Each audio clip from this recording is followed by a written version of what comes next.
जंगल में बहुत तेज बारिश हो रही थी। सोनू चिड़िया अपनी माँ गोरी चिड़िया के साथ बैठी थी। माँ, मैं बाहर खेलना चाहती हूँ। ठीक है बेटा, जाओ, थोड़ी देर खेल के जल्दी आ जाना। ठीक है माँ, ये कहकर सोनू चिड़िया जंगल में निकल आती है। सोनू चिड़िया एक दरख्त पे बैठती है। तभी उसकी नज़र एक बकरी के बच्चे पर पड़ती है जो बहुत परेशान नज़र आता है। सोनू चिड़िया सोचती है, अरे ये बकरी का बच्चा इतनी बारिश में क्या कर रहा है? ये अपनी माँ के साथ क्यों नहीं? ये इतनी बारिश में क्या कर रहा है? तभी उसकी नज़र पास खड़े सियार पर पड़ती है जो बकरी के बच्चे को बहुत ही बुरी नज़र से देख रहा था।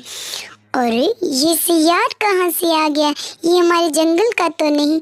ये कहकर सोनू चिड़िया सियार के पास जाती है। आप यहाँ के तो नहीं लगते।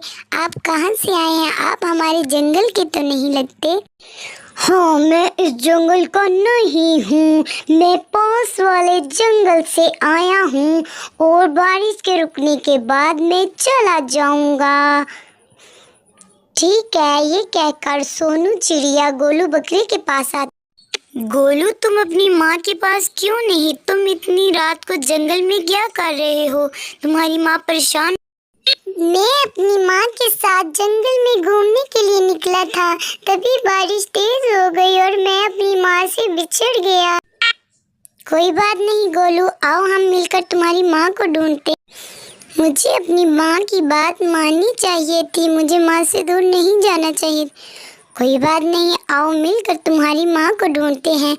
ये कहकर दोनों ढूंढने लगते हैं। तभी गोलू की माँ आती है। गोलू बेटा, तुम कहाँ चले गए थे? मैं कब से तुम्हें ढूंढ रही हूँ। माँ, मैं जंगल में खो गया था और सोनू चिड़िया ने मुझे मदद की आप तक आने की। आइंदा मैं ख्याल रखूँगा। ये कहकर दोनों चले जाते हैं और सोनू चिड़िया अपनी माँ के पास वापस आती है और माँ को सारा वाक़या बयान करती है। माँ, आज मैं जंगल में गई थी। जंगल में मैंने गोलू बकरी को देखा और उसके पास ही खड़े सियार को देखा। बेटा, तुमने सियार को देखा? मुझे लगता है वो सियार गोलू बकरी को कोई नुकसान पहुंचाएगा। नहीं माँ, मुझे तो ऐसा नहीं लगा। वो सियार, पता नहीं वो सियार क्या चाहता है। अगली सुबह सोनू चिड़िया धूप में बैठी थी। तभी उसकी दोस्त मीनू चिड़िया आती है। मीनू चिड़िया कहती है, सोनू तुम यहाँ पे बैठी हो। वहाँ एक बकरी का बच्चा खो गया है और बकरी ने रो रो कर अपना बुरा हाल किया है। कौन सी बकरी? क्या हमारे जंगल की बकरी है?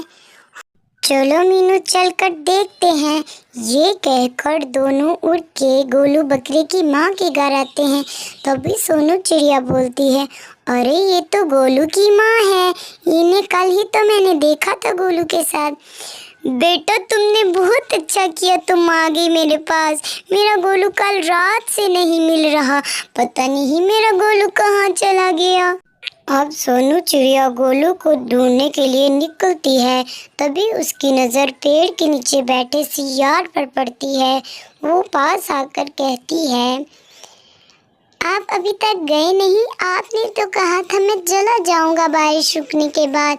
आप अभी तक यहीं पे हैं। तो क्या हुआ? मेरी मर्जी, मैं जब मर्जी जाऊं। आपने कहा था बारिश खत्म होते ही मैं चला जाऊंगा। अगर मैं नहीं गया तो क्या कर लोगी तुम? मैं जंगल में घूमना चाहता हूँ। तभी सोनू चिड़िया को सियार के लहजा देखकर उस पे शक होने लगता है। सोनू चिड़िया सोच में पड़ जाती है, कहीं गोलू को इसी ने तो नहीं खाया। मुझे जंगल के राजा के पास जाना चाहिए। ये कहकर सोनू चिड़िया जंगल के राजा के पास आती है और कहती है, राजा जी, मुझे लगता है कि गोलू को सियार ने खाया है। तुम ऐसा कैसे कह सकती हो? ये सोनू, वहाँ तो ज़रा देखो। तभी सियार गोलू बकरी के साथ आता है और बादशाह सलामत को कहता है, अच्छा सलामत, ये रहा आपका बकरी का बच्चा।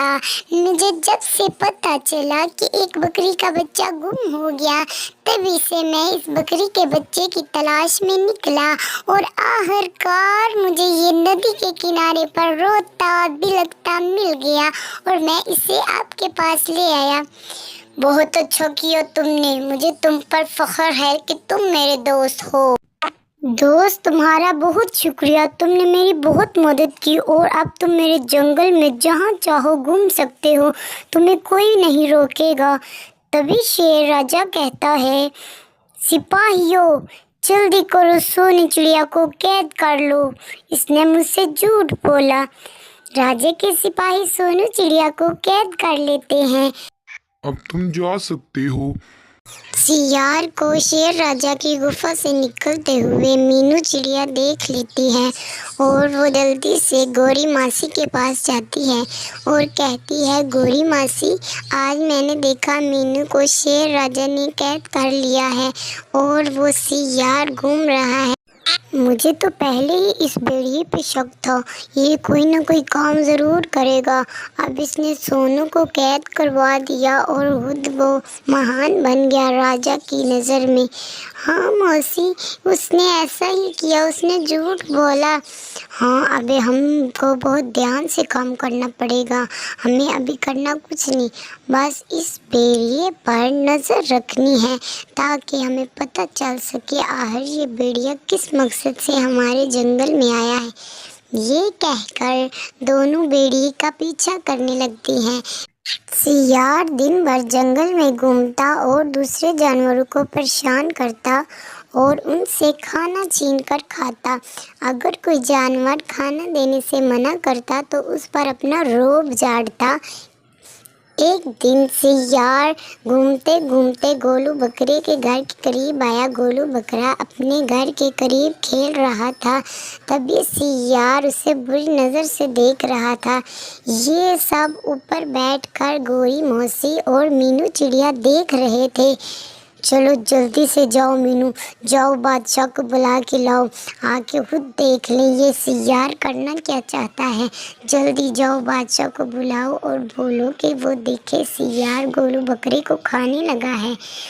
मीनू चिड़िया जंगल के राजा के पास जाती है और कहती है, ए चिड़िया, तुम मेरी गुफा में क्या करने आई हो?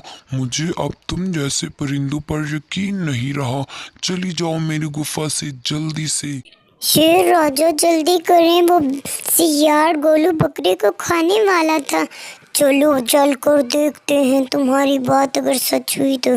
चलें चलें जल्दी करें, वहाँ गौरी मासी इंतज़ार कर रही है। ये कहकर मीनू शेर राजा को गौरी मासी के पास ले आती है। तभी गौरी मासी आ कहती है, राजा जी वो देखिए सामने सियार गोलू को खाने वाला है।